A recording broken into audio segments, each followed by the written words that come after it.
আর আমাদের বিচার বিভাগীয় স্বাধীনতার যে বিষয়টি রয়েছে সেটি অবিলম্বে নিশ্চিত করা হোক এবং আমাদের যে ভাইদেরকে আটক করা হয়েছে অন্যায়ভাবে, যাদেরকে এতদিন পর্যন্ত আটকে রাখা হয়েছে, অনেকে রিমান্ডে দেওয়া হয়েছে, অনেকে ইনজুর্ড অবস্থায় আটক করা হয়েছে, তাদেরকে অবিলম্বে মুক্তি দেওয়া হোক। আপনাদের আন্দোলন সফলের পথে এবং এই পর্যায়ে কোটা আন্দোলন থেকে শুরু করে ধাপে ধাপে এখন সরকার পরিবর্তন হলো, নতুন বাংলাদেশের সূচনা যেটা আমরা সবাই বলছি, সেক্ষেত্রে নতুন বাংলাদেশের রূপরেখা আপনারা কিরকম দেখছেন? প্রথম অবস্থানে বলতে চাই সবাইকে অত্যন্ত ধন্যবাদ যারা আমাদের সাথে গণমানুষের প্রথমে এটা ছাত্র আন্দোলন থাকলেও পরবর্তীতে এটা গণমানুষের আন্দোলনে পরিণত হয়েছিল এবং সবাইকে আমি ধন্যবাদ জ্ঞাপন করছি। দেখুন, বর্তমান পরিস্থিতিতে আমাদের সামনে দুটো বিষয় আসছে। একটি হচ্ছে অন্তর্বর্তীকালীন সরকার গঠনের বিষয়, আর দ্বিতীয়ত হচ্ছে যে এখন বর্তমানে বিজয় উল্লাস করতে চেয়ে যে ধরনের বিক্ষিপ্ত কিছু ঘটনার সৃষ্টি হয়েছে। যদিও আমি স্পষ্টভাবে বিশ্বাস করতে চাই যে বৈষম্য বিরোধী ছাত্র আন্দোলন বা সাধারণ শিক্ষার্থী যারা বৈষম্যের বিরুদ্ধে কথা বলেছে তারা কখনোই কোনো ধরনের অপ্রীতিকর ঘটনা ঘটাবে না এবং তারা কখনোই কোনো ধরনের এই ধরনের ভ্যান্ডালিজম, ভাঙচুর কিংবা ধর্মীয় দাঙ্গার দিকে যাবে না। বরং আমি বলতে চাই স্বৈরাচারী সরকার, শেখ হাসিনা সরকার যেই ধরনের উস্কানিমূলক বক্তব্যের মাধ্যমে সাধারণ শিক্ষার্থীদেরকে উস্কে দিয়ে দেশে যে একটা অরাজকতার পরিস্থিতি সৃষ্টি করেছে সেটার জন্য সম্পূর্ণ দায়ভার তার উপর, এবং এটা আমরা সাধারণ শিক্ষার্থীরা প্রত্যাখ্যান করি যদি আমাদেরকে কেউ এই ধরনের ব্লেমে ফেলে দেয়। বর্তমান অন্তর্বর্তীকালীন সরকারে যেখানে আমরা প্রস্তাব করেছি যে আমরা খুব শীঘ্রই 24 ঘন্টার মধ্যে আমরা জানানোর চেষ্টা করব যে আমরা আমাদের ডক্টর ইউনূস স্যারকে আমরা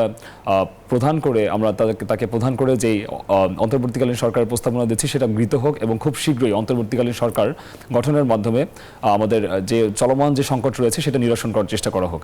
আর আমাদের বিচার বিভাগীয় স্বাধীনতার যে বিষয়টি রয়েছে সেটি অবিলম্বে নিশ্চিত করা হোক এবং আমাদের যে ভাইদেরকে আটক করা হয়েছে অন্যায়ভাবে, যাদেরকে এতদিন পর্যন্ত আটকে রাখা হয়েছে, অনেকে রিমান্ডে দেওয়া হয়েছে, অনেকে ইনজুর্ড অবস্থায় আটক করা হয়েছে, তাদেরকে অবিলম্বে মুক্তি দেওয়া হোক।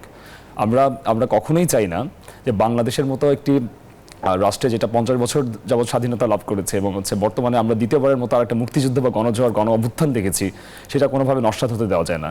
আমাদের সাধারণ শিক্ষার্থীদের 9 দফা দাবি থেকে শুরু করে 1 দফা যেটা দাবি ছিল স্বৈরাচার হটাও, সেই দাবিতে আমরা অটল ছিলাম এবং আমাদের ইনিশিয়াল স্টেপ বা প্রথম যেটা আমাদের করণীয় সেটা আমরা মাত্র সেই অভিষ্ট লক্ষ্যে পৌঁছেছি। আমাদের সামনে আরও অনেক কাজ আছে এবং আমাদের সামনে খুব দূর পাড়ি দিতে হবে, অনেক দূর পাড়ি দিতে হবে। তো অবশ্যই সাধারণ শিক্ষার্থী থেকে শুরু করে এবং সাধারণ শিক্ষার্থীদের যে রূপরেখা প্রণয়ন করার চেষ্টা করছি বা যে রূপরেখা দেবে সেটা মেনটেন করে যাতে অবশ্যই আমাদের অন্তর্বর্তীকালীন সরকারটা গঠন করা হোক।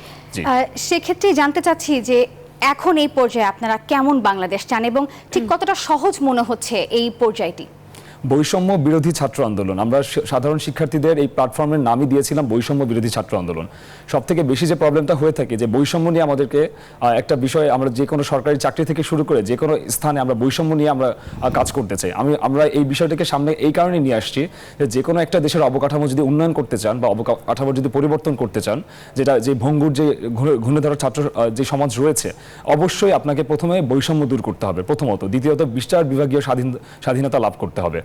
কারো পলিটিক্যাল পরিচয় কিংবা কারো রাজনৈতিক পরিচয়ের উপর ভিত্তি করে তাকে কোনো স্থানে অধিষ্ঠিত করা, এটা সম্পূর্ণ বায়াসনেসের কাজ করবে এবং নতুন স্বৈরাচার তৈরি করতে এটা বেগবান করবে। তো কাজেই আমাদের প্রথম লক্ষ্য এবং উদ্দেশ্য হবে বৈষম্য দূর করা এবং দ্বিতীয়ত বিচার বিভাগীয় স্বাধীনতা লাভ করা।